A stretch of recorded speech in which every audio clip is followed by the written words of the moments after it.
The warning lights flashed red across the command center of Valorian Border Station 12. Sensor Officer Dren stared at his display screen with confusion written across his scaled face. A single ship had crossed into Imperial space, moving at steady speed toward the heart of the Valorian Empire. Commander Thex, we have an unauthorized vessel entering Sector 7, Dren called out, his voice tight with concern. Commander Thex moved to the sensor station, his massive frame towering over the seated officer. He looked at the readings and felt his blood run cold. The ship's signature was unmistakable. Human design, but that was impossible. Humanity had sealed their borders 30 years ago and never returned. Hail them, Thex ordered. Demand identification and purpose. The communications officer tried multiple frequencies. Nothing. The human ship continued forward, ignoring every attempt at contact. It moved with purpose as if it knew exactly where it was going. Send the readings to Fleet Admiral Kessex immediately, Thex said. This is above our authority. 2 hours later, aboard the massive orbital fortress called Empire's Fist, Fleet Admiral Kessex reviewed the same sensor data. He was an old warrior, with scars from a dozen campaigns marking his thick hide. He had commanded fleets that conquered entire star systems. One small ship did not concern him. They must be lost, said Captain Vornis, his second in command. Or perhaps it is a navigation error. Humans were never strong warriors. Kessex nodded slowly. Send 3 battlecruisers to intercept. The Ravager, the Fist of Glory, and the Thunderhead. Have them destroy this ship if it does not turn back. We cannot show weakness at our borders. The 3 Valorian battlecruisers were impressive vessels. Each one measured over 2 kilometers in length and carried enough firepower to level a small moon. Their crews were veterans confident in their superiority. When they surrounded the human ship 3 days later, they expected quick surrender. Captain Vorl of the Ravager studied the human vessel through his view screen. It was sleek and dark with strange angles that seemed to absorb light rather than reflect it. The ship was perhaps half the size of his battlecruiser, but something about it made him uncomfortable. Human vessel, you have violated Imperial space, Vorl transmitted. Power down your engines and prepare to be boarded. Resistance will result in your destruction. Silence. They mock us with their silence, growled Vorl. All ships weapons range. Target their engines. Fire on my command. The 3 battlecruisers moved into position, forming a triangle around the human ship. Their massive plasma cannons charged with crackling energy. The human vessel did not raise shields. It did not take evasive action. It simply continued on its course as if the Valorian warships did not exist. Fire, Vorl commanded. Brilliant beams of superheated plasma lanced across space from all 3 ships. The weapons struck the human vessel dead center. Vorl expected to see hull breaches, atmosphere venting, perhaps an explosion. Instead, the plasma simply disappeared against the dark hull. No damage. No effect whatsoever. Impossible, breathed Vorl. What kind of armor? The human ship moved. It did not turn dramatically or accelerate hard. It simply adjusted position slightly, bringing what appeared to be 3 small weapons to bear. They were tiny compared to the massive Valorian plasma cannons, almost insignificant. 3 points of white light appeared. That was all. Just 3 small flashes. The Thunderhead exploded first. Its reactor core breached, sending a shockwave that scattered debris for hundreds of kilometers. The Fist of Glory lasted 2 seconds longer before something punched through its command deck and out the other side, detonating every power system simultaneously. The Ravager's shields held for almost 5 seconds before collapsing. Vorl had just enough time to scream before his ship tore itself apart. The human vessel continued forward without slowing. Behind it, 3 expanding clouds of wreckage marked what had been the pride of the Valorian border fleet. When news reached Fleet Admiral Kessex, he refused to believe it at first. 3 battlecruisers destroyed in seconds, by 1 small ship. The sensor recordings had to be wrong, but deep scans confirmed the truth. The wreckage was real. The human ship was real, and it was still coming. Kessex called an emergency meeting of his senior staff. 20 officers crowded into the strategic command room, all talking at once. Fear was spreading through the fleet faster than official reports. We need to understand what we are facing, said Intelligence Officer Merricks, a thin female with sharp eyes. I have been searching the archives for information about human military capability. Most files from 30 years ago have been classified or deleted. But what I found is disturbing. She activated a holographic display, Images of old human ships appeared, smaller and less advanced than current Valorian vessels. This is what we knew about humanity 3 decades ago. They were peaceful traders, explorers. They had small defensive fleets. Then suddenly they closed their borders and all contact ceased. Why would they do that? Asked Captain Vornis. I do not know. The records are incomplete. But I found one report fragment that mentioned something called adaptive warfare. Humans apparently have a cultural trait where they learn from every defeat and return stronger. Much stronger. Keswick felt a chill run down his spine. You think they spent 30 years preparing? But for what? No one had an answer. The human ship continued deeper into Imperial space. It passed through the Torrens Nebula, a region filled with automated defense platforms. 20 weapons platforms opened fire simultaneously, using overlapping fields of fire that no ship should survive. The human vessel accelerated through the barrage. Missiles exploded harmlessly against its hull. Energy beams scattered off some kind of field that bent space itself. In response, the ship released what looked like small drones. The drones moved faster than anything the Valorians had ever seen. They struck each defense platform with precision, and strange purple energy rippled outward from each impact. The platforms did not explode. They simply stopped existing, as if they had been erased from reality itself. Commander Thex watched the recordings from Border Station 12. His hand shook slightly. What kind of weapons are those? We do not know, replied Merrick's, who had joined him to study the data. Our scientists have never seen technology that manipulates reality like that. It is beyond our understanding. How long until it reaches the core worlds? At current speed, 72 hours.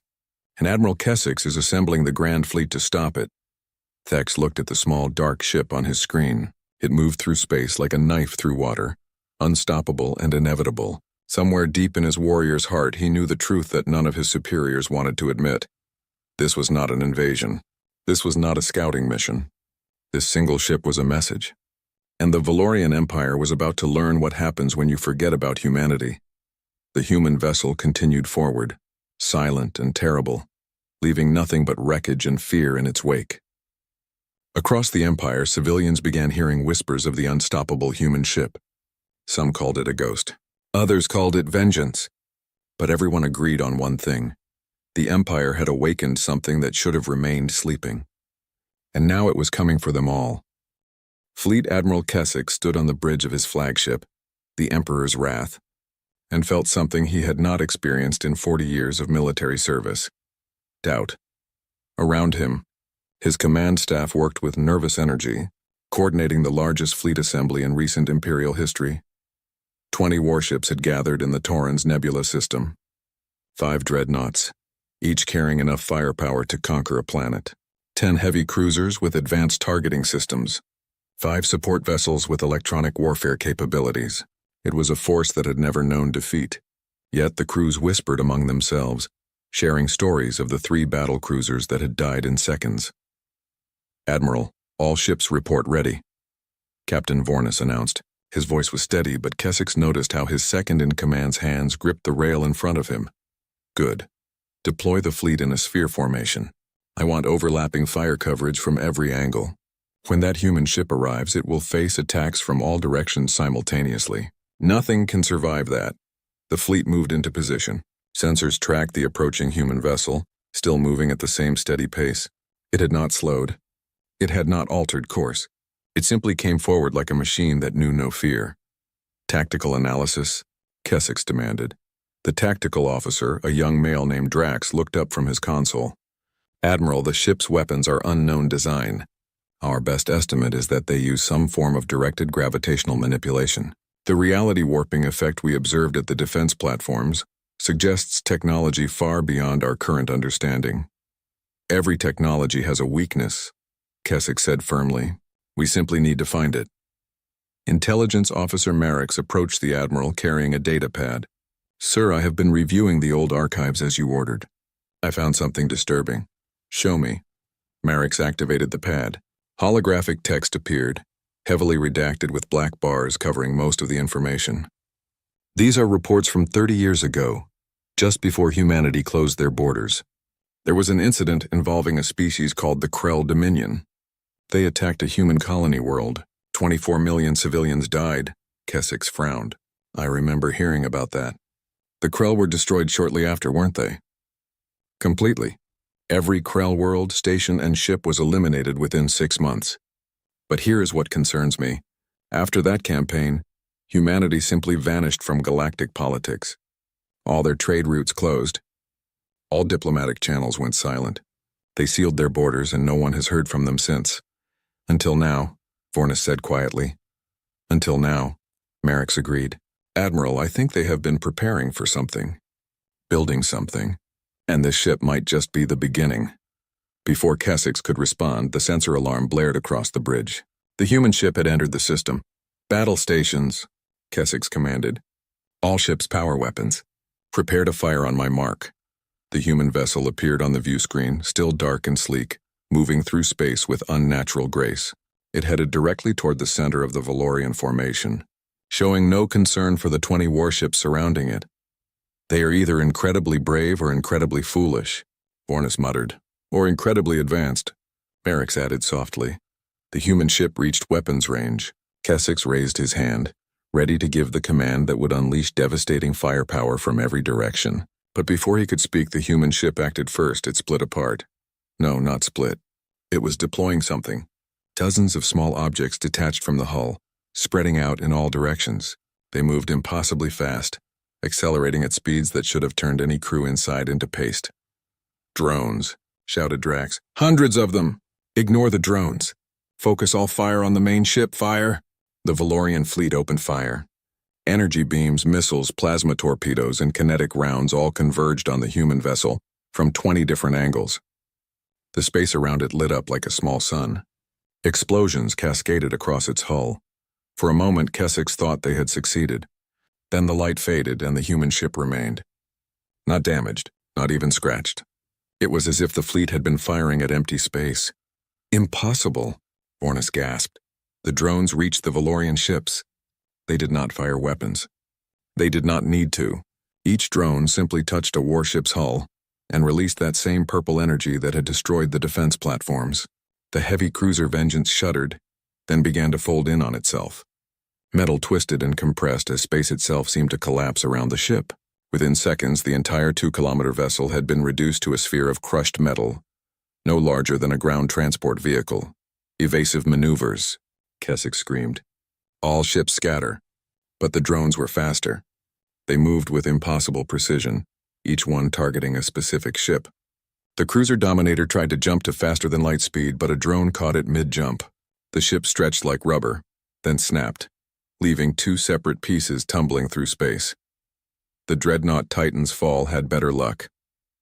Its captain activated experimental shield harmonics that actually pushed back 2 drones. But the human ship itself moved then, its main weapons coming to bear. 3 white points of light appeared. The Titan's fall lasted longer than the battlecruisers had, almost 15 seconds, before its reinforced hull simply gave up and the ship tore apart from the inside. Keswick watched his fleet die. Ship after ship fell to the drones or to the human vessel's precise, devastating weapons. His tactical officers shouted reports that made no sense. The drones were predicting movement before it happened. The human ship was firing at points in space where ships would be, not where they were. It was as if they could see the future. Full retreat, Keswick finally ordered, his pride crushed beneath the weight of reality. All remaining ships jump to hyperspace immediately. The Emperor's Wrath and 2 escort cruisers managed to escape. 17 other ships did not. As Keswick's flagship jumped away, he looked back at the battle zone. The human ship had already resumed its original course, moving deeper into Imperial space. It had not pursued. It did not need to.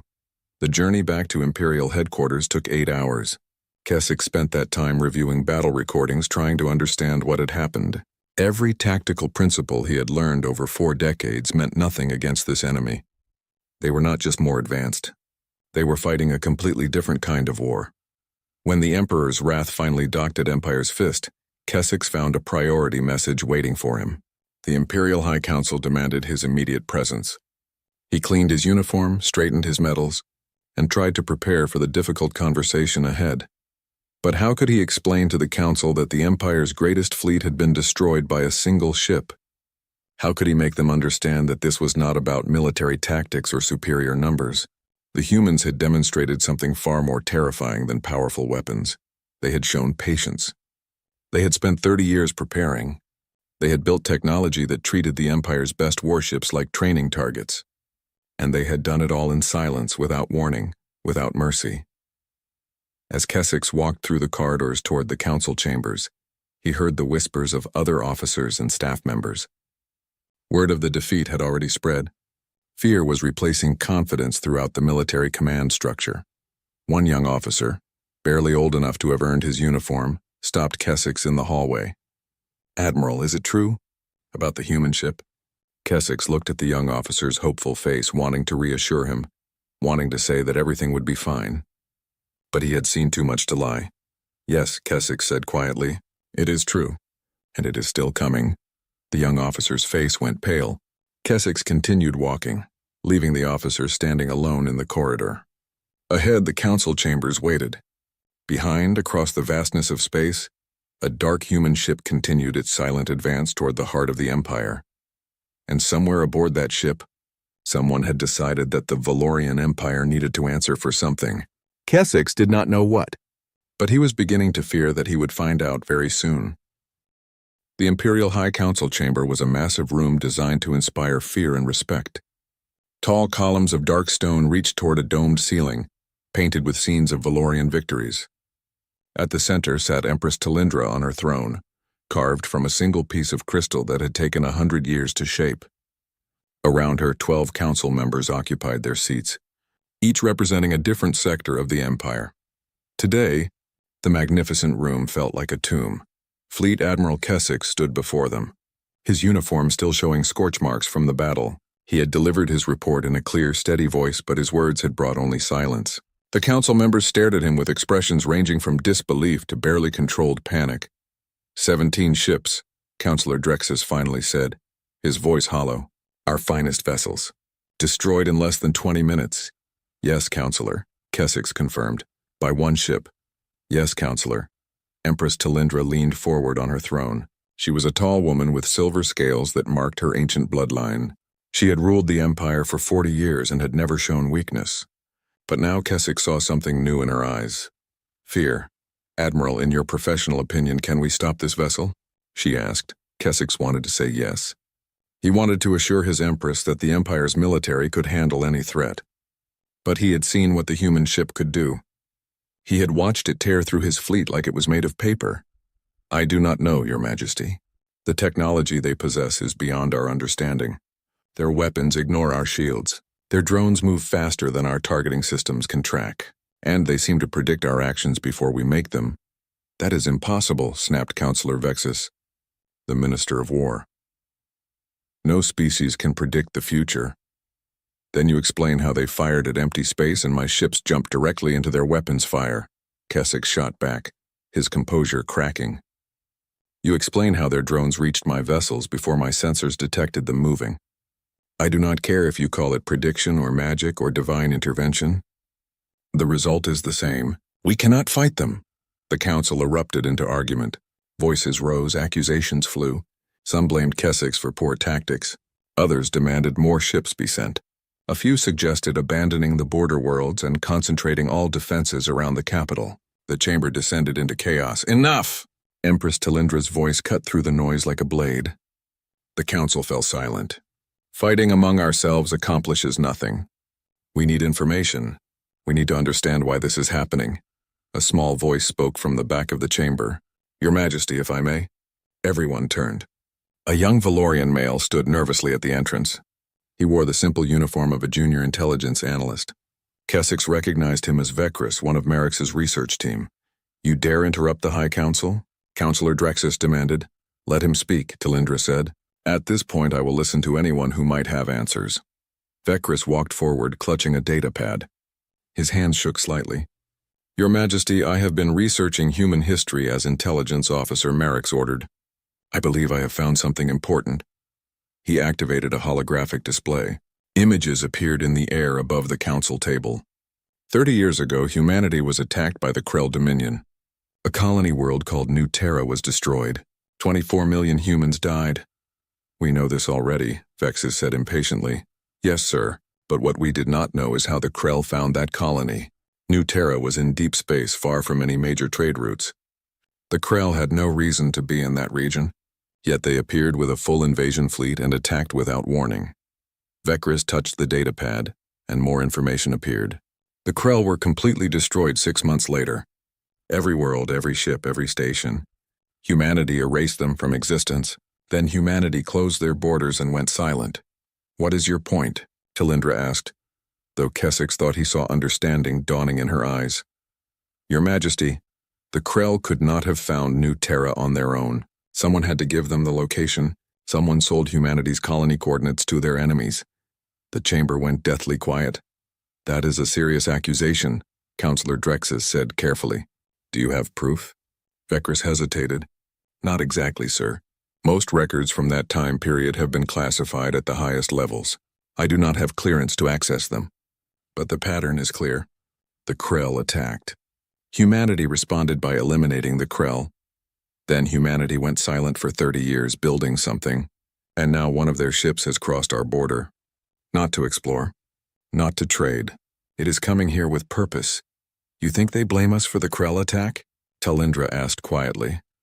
I think someone in the Empire sold intelligence to the Krell, Your Majesty, and I think humanity spent 3 decades making sure they could hold the guilty party accountable.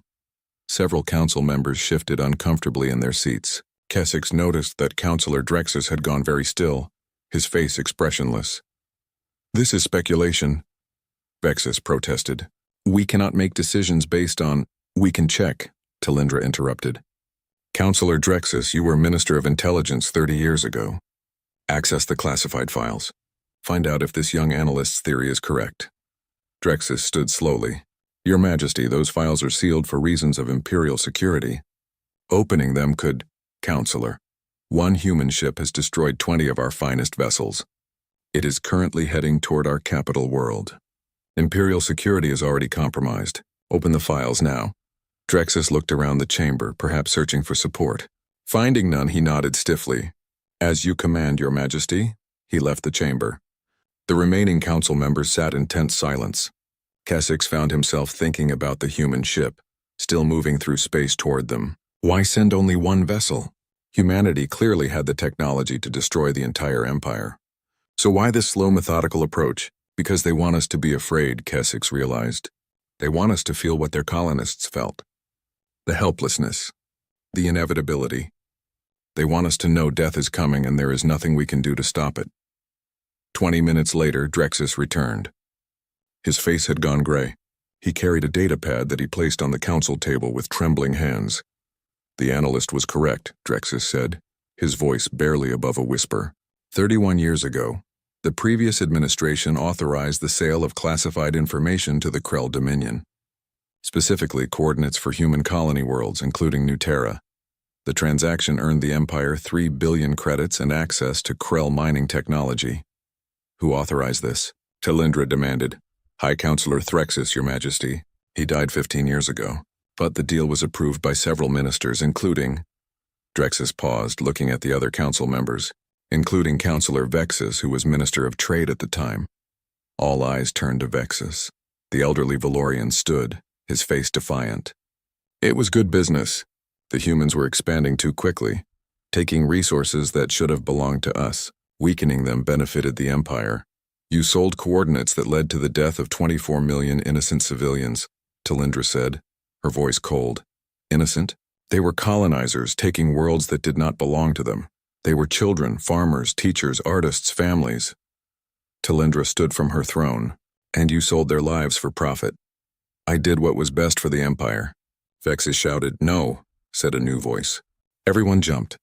On the main view screen, an image had appeared without anyone activating it.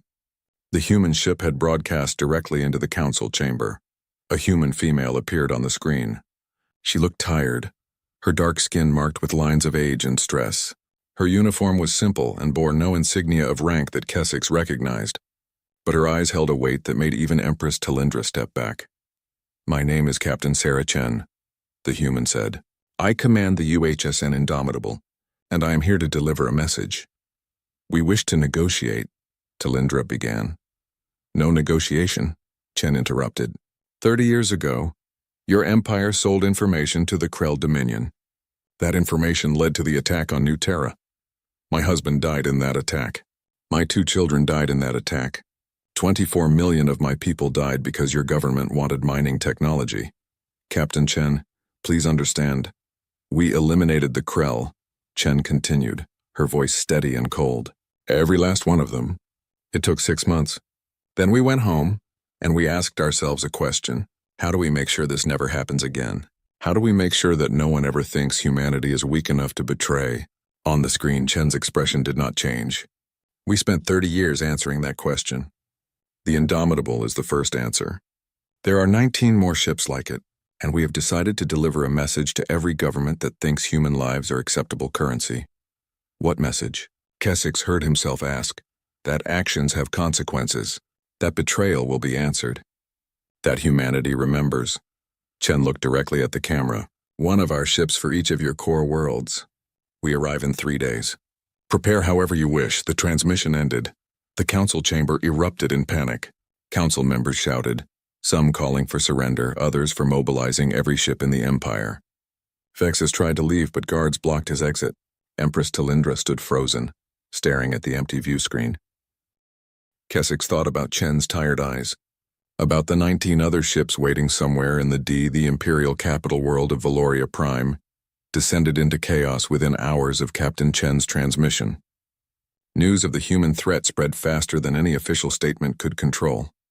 Citizens who had lived their entire lives under the protection of the Empire's military suddenly faced the reality that their government could not protect them. Spaceports overflowed with civilians desperate to flee. Riots broke out in the lower districts. Some blamed the council, others blamed the military. Many simply panicked, unsure what to do when facing an enemy that could not be defeated. In the council chamber, Empress Talindra had ordered an emergency session. This time, armed guards surrounded the room. Councillor Vexus sat in restraints, his defiant expression replaced by fear. Several other council members had been detained after Vecris uncovered their involvement in the Krell deal. How many knew? Talindra demanded, pacing in front of her throne. How many of you sold humanity's children for profit and said nothing? Intelligence Officer Merrick stood at the main console, displaying document after document on the holographic screen. 7 current council members approved or knew about the transaction, Your Majesty. Another 12 high-ranking military and civilian officials had knowledge. All have been identified. Arrest them all, Talindra ordered. Bring them here. I want them to face what they have done. Kesix watched his empress with growing respect. She had not been part of the previous administration. She had inherited this crime without knowing it existed, yet she was taking responsibility, making hard decisions while her government crumbled around her. Your Majesty, Councillor Drexus said carefully, perhaps we should focus on defense rather than blame. The human ship will arrive in less than 3 days. Defense? Talindra laughed bitterly. Admiral Kesix destroyed my illusions of military superiority. We cannot fight this threat. So what do you suggest, Drexus? Should we beg? Should we offer reparations? Tell me, what is the appropriate payment for 24 million lives? Drexus had no answer. Young analyst Vecris approached the Empress hesitantly. Your Majesty, if I may speak. At this point, Vecris, you have earned the right to speak whenever you wish. Thank you, Your Majesty. I have been studying humanity's history, their culture. They value something they call justice. Not revenge. Justice. There is a difference. Explain, Talindra said, stopping her pacing. Revenge is about causing pain. Justice is about balance, about making things right. The humans spent 30 years building their fleet, yes, but they only sent 1 ship. If they wanted pure destruction, all 20 vessels would have arrived at once. Instead, Captain Chen gave us 3 days. She wants something from us. What? Kesix asked. What could we possibly give them that they could not simply take? Accountability, Vecris said simply. They want us to face what we did, to acknowledge it, to make it right somehow. You cannot make murder right, Drexus muttered. No, Vecris agreed, but you can ensure it never happens again. You can change. Talindra stood very still, thinking. Finally, she turned to Kesix. Admiral, what is your honest assessment? If I tried to reach the Indomitable, could I get close enough to speak with Captain Chen? Your Majesty, that is suicide. You saw what happened to my fleet. That is not what I asked. Could I reach the ship? Kessex considered. The Indomitable has not fired on unarmed vessels. It destroys military targets but ignores civilian ships. If you approached in a small shuttle, broadcasting peaceful intent, possibly, then that is what I will do. The council erupted in protests. Even Kessex felt compelled to object. Your Majesty, you cannot— I can and I will. Talindra interrupted, her voice hard. My predecessor's government committed this crime. I inherited the empire built on that crime. If someone must face humanity's judgment, it should be me. Let me go instead, Kessex offered. I am expendable. You are the Empire. No, Admiral. The Empire is 20 billion citizens on 50 worlds. The Empire is children who had no part in this crime. I am just one person wearing a crown. And right now wearing this crown means taking responsibility. She turned to her personal guard. Prepare my shuttle. I leave within the hour. Your Majesty, Bekris said quietly, if I may suggest, take the records with you. All of them. Show Captain Chen that you are not hiding anything. Show her that you want the truth to be known. Talindra nodded. Good thinking. Merrick's compile everything related to the Krell transaction. Every name, every transaction, every communication. I want complete transparency. As Merrick's worked, Kessex approached the Empress. Your Majesty, what will you say to them? Talindra smiled sadly. I will tell them the truth. That my government betrayed them. That I am sorry. That I want justice, not war. And then I will accept whatever judgment they deliver. They may kill you. Then I will die knowing I did the right thing. Better that than living as the ruler of an empire built on cowardice and greed. 2 hours later, Empress Talindra's personal shuttle detached from the royal station. The small craft was unarmed, unshielded, and transmitted her identity on all frequencies. She piloted it herself, having dismissed her guards and advisors. Only she would face what came next. The Indomitable had entered the Valorian home system 4 hours ahead of schedule. It had destroyed 3 more automated defense platforms without slowing. Now it held position just beyond the orbital range of Valoria Prime's largest moon, a dark shape against the stars. Talindra broadcast as she approached. Captain Chen, this is Empress Talindra of the Valorian Empire. I come unarmed and alone. I request permission to speak with you. I have information about the Krell transaction. I want to discuss terms. Silence. The shuttle continued forward. Talindra's hands were steady on the controls, but her heart pounded. This close, she could see the Indomitable clearly. It was beautiful in a terrible way, all smooth curves and dark metal that seemed to drink in starlight. Strange energy flickered across its surface like lightning trapped under glass. Just as she thought she would crash into the hull, a section of the ship opened. A tractor beam caught her shuttle gently, pulling it inside. The opening sealed behind her and lights activated in what appeared to be a landing bay. Talindra stepped out of her shuttle. The air was breathable, slightly warmer than Valorian standard. She walked across the bay, her footsteps echoing. At the far end, a door opened. Captain Sarah Chen stood waiting. She was smaller than Talindra had expected, barely reaching the Empress's shoulder. Her dark uniform was simple and worn, but her eyes held depths of sadness that made Talindra want to look away. You came alone, Chen said. That was brave. Or foolish. Perhaps both, Talindra admitted. Captain Chen, Follow me, Chen interrupted. There are things you need to see. She led Talindra through corridors that hummed with power. The walls seemed to pulse with energy. Occasionally, Talindra glimpsed other humans all wearing the same simple uniforms. They watched her pass with expressions that ranged from curiosity to cold hatred. They reached a large room that appeared to be the ship's bridge. Holographic displays covered every surface, showing star maps, tactical readouts, and data streams that Talindra could not begin to understand. This is the Indomitable, Chen said, one of 20 vessels humanity built over the last 3 decades. Do you know what we call this class of ship? Talindra shook her head. Reckoning class, because that is what they are for. Bringing reckoning to those who harm humanity. Chen touched a control and one of the large displays changed. It showed a pastoral scene. Green fields, blue sky, children playing. This was New Terra, my home. My husband taught literature at the university. My daughter wanted to be a doctor. My son loved music. They were good people living peaceful lives. The image changed. Now it showed fire, destruction, bodies. The Krell arrived without warning. Their ships bombarded the planet for 6 hours. Then they landed troops and killed anyone who survived. My family was in the capital city. They had no chance. Talindra felt tears forming. Captain, I am so sorry. I did not know. No one knew. That was the point. Chen turned to face her. But we found out. It took time, but we traced the Krell's movements, found their communications, cracked their codes. And we learned that they should never have known New Terra existed. Someone told them. Someone from your empire. I brought the records, Talindra said, holding out a data pad. Everything about the transaction. Names, dates, payments. 7 current council members were involved. They are under arrest. I will hand them over to you if you wish. Chen took the pad and reviewed it quickly. Councillor Vexus, Minister Threxus. Yes, we knew most of these names already. We have been watching your empire for 3 decades, Empress. We know everything. Then why this? Talindra asked. Why send one ship? Why give us 3 days? If you want vengeance, you could have simply destroyed us.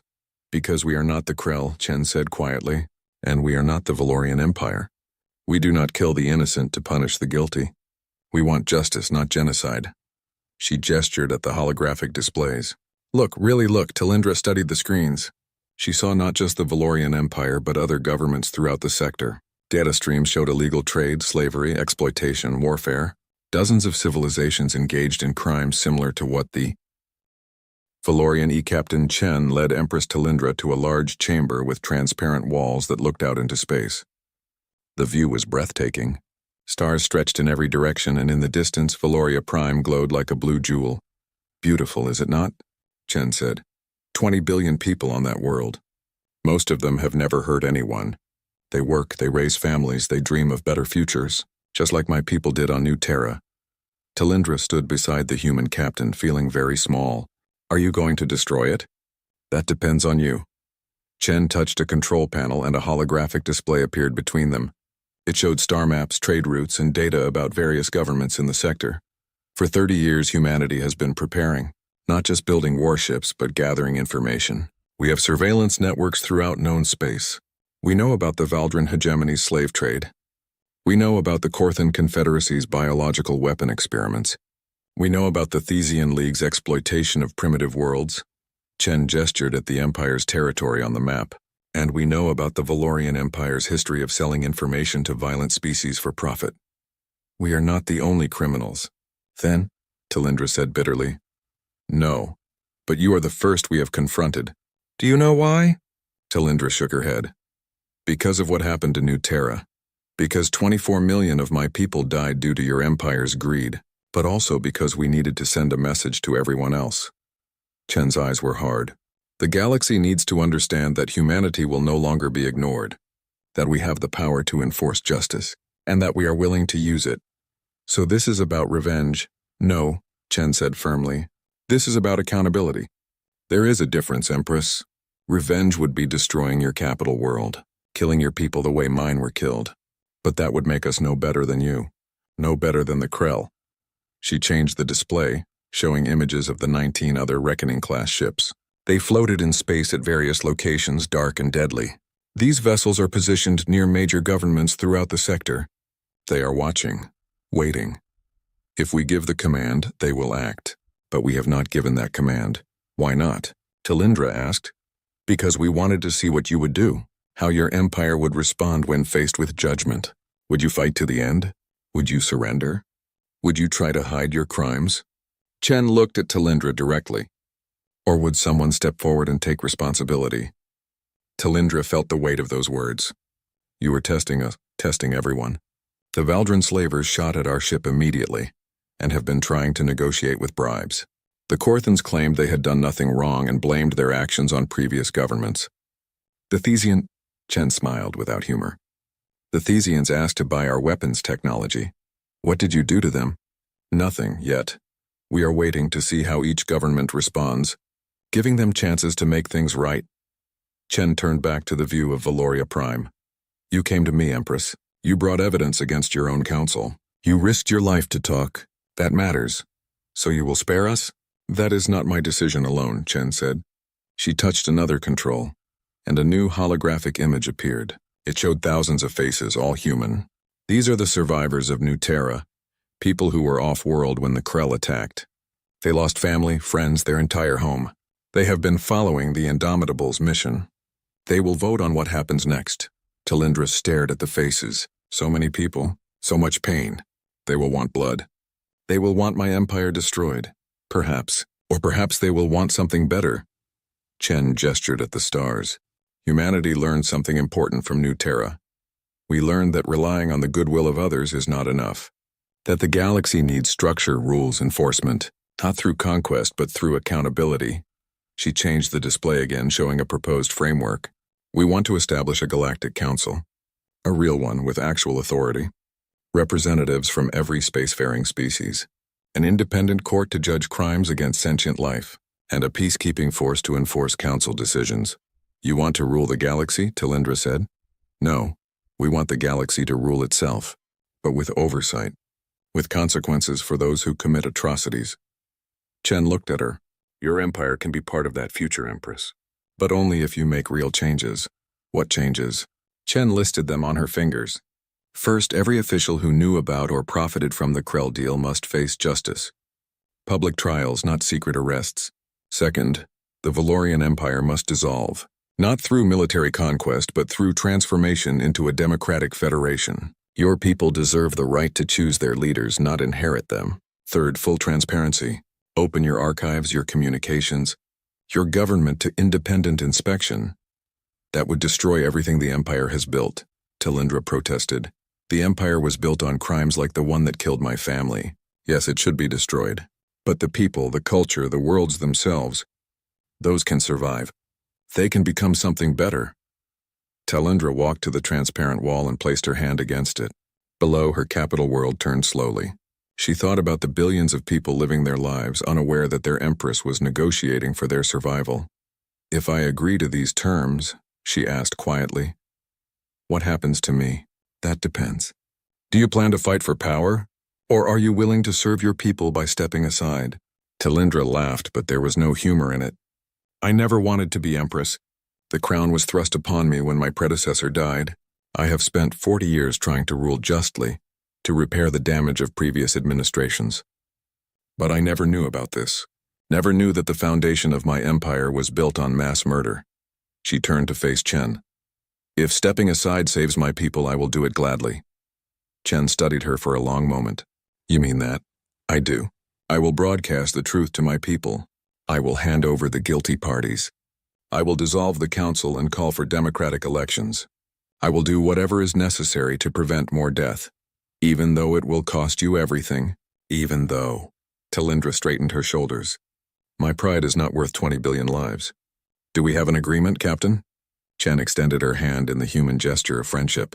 Talindra took it, feeling the strength in that small human hand. We have an agreement, Chen said. The Indomitable will hold position here for 1 week. During that time, you will make the necessary changes. If you succeed, we will recognize your new government and offer assistance in the transition. If you fail... She did not need to finish the sentence. I understand. May I return to my shuttle? Of course. But Empress, there is one more thing. Chen activated one final holographic display. It showed the faces of Chen's husband and children, smiling in a family portrait. Remember these faces. Remember why this happened, and make sure it never happens again. Talindra looked at the happy family that no longer existed. I will, Captain. I promise. The return journey to Valoria Prime took 3 hours. Talindra used that time to prepare her speech. When her shuttle docked at the Royal Station, she ignored her advisors and guards. She went directly to the main broadcast center and commandeered the equipment. Within minutes, her face appeared on every screen across the Valorian Empire. Citizens stopped what they were doing to listen. Council members watched from their cells. Admiral Kessex and his officers gathered around displays throughout the fleet. My people, Talindra began, I come to you with a burden of truth. 30 years ago, our government committed a terrible crime. She told them everything. About the Krell deal, about New Terra, about the 24 million humans who died because of Valorian greed. She named the guilty council members. She showed the evidence. She hid nothing. I cannot undo what was done, she continued, her voice steady despite the tears on her face. I cannot bring back the dead. but I can ensure that our empire never again profits from genocide. Effective immediately, I am dissolving the Valorian High Council. I am announcing free elections for a new democratic government, and I am stepping down from my position as Empress. The galaxy seemed to hold its breath. I have negotiated with Captain Chen of the human vessel Indomitable. She has agreed to spare our worlds if we make these changes, if we face our crimes honestly, if we transform from an empire into something better. Talindra looked directly into the camera. The choice is yours now, my people. Choose leaders who will serve you with honor. Build a government based on justice, not power. And remember the cost of forgetting that all sentient lives have value. She ended the transmission and sat back, exhausted. Within hours, the transformation began. Council members were brought to trial. Citizens organized voting systems. Democratic movements that had been suppressed for decades suddenly found their voice. It was messy. It was chaotic. But it was change. 5 years later, Captain Sarah Chen, now Admiral Chen, stood on the observation deck of the Indomitable. The ship patrolled the border between what had been the Valorian Empire and was now the Valorian Federation. Trade had resumed. Diplomatic relations had been established. Children from both species learned about the tragedy of New Terra in their history classes, ensuring that the lesson would not be forgotten.